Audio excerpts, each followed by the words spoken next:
Peace. Thank you so very much. We want to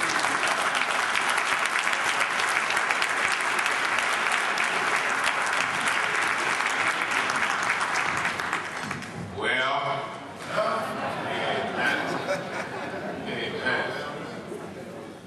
We are, thank you, Congressman. I'm sorry, I didn't recognize my daughter, firstborn. She's walking around here. Oh, she's back here. That's Lauren me. And his twin over there in the corner. That's my son, Henry, and they're with me this morning. Thank you. We're going to, Sheila Jackson Lee, I understand. Oh, there she is. Oh, there she is. Sheila Jackson Lee, hailing from Texas, is with us. And Sheila, please come up, please. You all.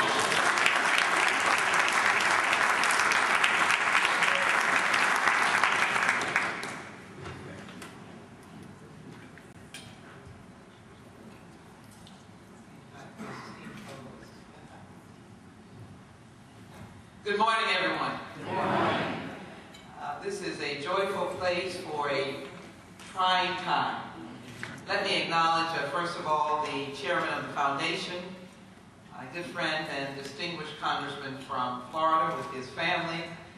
Thank you, my leader, as he calls me, for his leadership. And we thank him for the mother who birthed him. It's a delight to be with Kendrick, as I call him, Congressman Kendrick, but he has many names. And I'm delighted that we have a pastor in the midst, Pastor Emmanuel Cleaver, who has brought a sense of purpose to this body of Democrats and new leaders, and to Elijah Cummings, and we have shared the interest in the ministry and the faith community for so long. We thank him. My words, I know that it is important for you all to be engaged, and I don't know the words that have been already offered, but might I just say this. For any of us who have come through the need of Alabama, who have been taught and learned, if you will, from that old-time religion, that understand when funerals, homegoing services, we sing the song, "I'll fly away." All we understand, blessed assurance, Jesus is mine. Those of us who come from that tradition recognize the importance and the power in this room.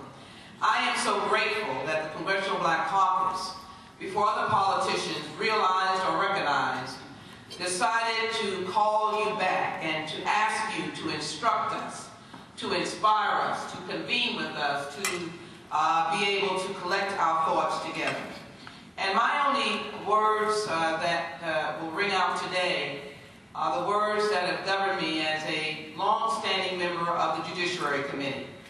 Having served on that committee in the dark, dark days of in a time of our lack of control, both in the House and the Senate and in the White House, and to watch all of your toiling be chipped away, to watch the ridicule of affirmative action, to watch the criticism of busing, and we certainly can improve the quality of our schools, but to watch the premise of busing being ridiculed.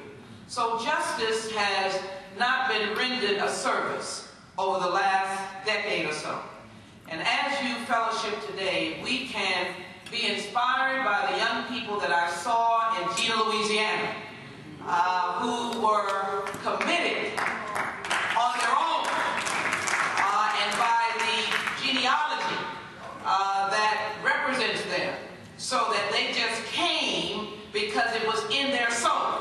But if we can gather together to begin to mend the discriminatory practices in this nation that are now raising their ugly head, to stamp out the ugliness of nooses, both symbolically and physically around the necks of African American men, if we can stop the scourge of HIV/AIDS, all justice questions, because our system of government has said, I don't need to worry about it, then I think that our faith will be in the process of our works. And so I would encourage you to join us, and I leave you with words that I said on yesterday. Gina 6 has infused in my blood, and the reason is because it is symbolically representing how we have gone to sleep on a broken justice system. How many of you have had mothers come to you? I get the calls all the time. I get the letters all the time. They don't care if they don't know if you're a council member or a state legislator. My son is in jail. Something is happening to my son. Preacher, can you go down to the jailhouse or to the courthouse? And so I would just simply say to you, when we put black folk in power, and you have someone who calls himself a U.S. attorney, and he takes to the television screen, some of you haven't seen this, this is a justice question, and he argues against the mindset and the reality that hanging nooses were not the nexus or did not provoke or didn't mean anything, and he is a symbol of government. It is time for a revolution. So all I can say is that I am a believer in the revolution of a Jesus. I serve a living God. And as far as I'm concerned, that when he went into the temple, he was a revolutionary. I'm asking for a revolutionary because we in the justice business need you. May God bless you. God bless the United States of America.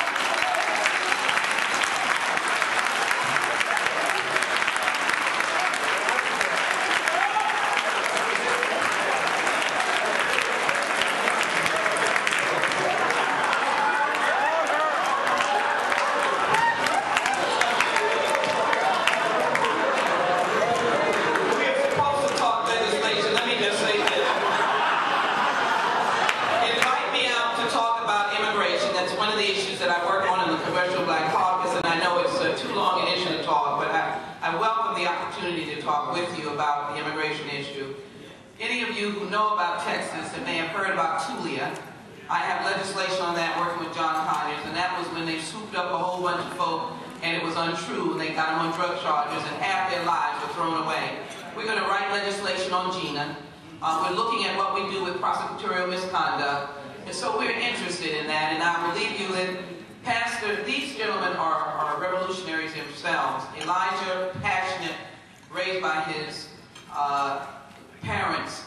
He is a leader on the snitching issue. I hope he will talk about that. I'm joining his legislation, looking at some expanded. I want to thank him for his leadership among many others. And I want to thank Pastor Emmanuel Cleaver for trying to get us all to understand hate crimes. And I hope in this discussion, Pastor Cleaver, that you will get the opportunity to address how we can solve our issues. As I see my leader, Barbara Williams-Skinner, on that issue, how do we leave here understanding this whole question of hate crimes? If we can do that, I think that we will have made great strides. Again, John Conyers is the chairman of the Judiciary Committee. We're already making history. Pastors and preachers and people of faith, we want to work with you. And my one political note is help us take back the White House in 2008. I know that politics, sometimes you say that there is a sameness, but the one good thing about the party that we're in, you're in the house, you're in the door, the darts can come directly at us. We feel the pain when you suggest that we are not meeting our obligations. Unfortunately, now in these conditions, there is no pain that is felt. So we ask you to help us in 2008 to make a difference. To God be glory for the great things he has done. Thank you.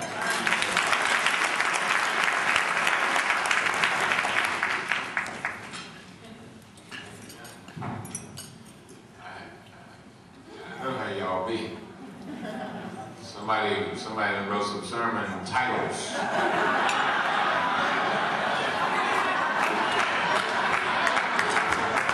We will hear that. I know y'all ready to make the sermon for tomorrow, but that's going to be on next week's sermon, Revolution.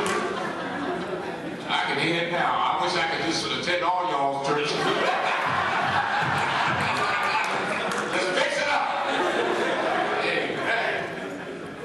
I just wanted to do two quick things, and then I want Congressman Cleaver to come in. Elijah, may I just thank the Speaker of the Hour? I think that's what it is. Yes, it is, yeah. I'm so sorry.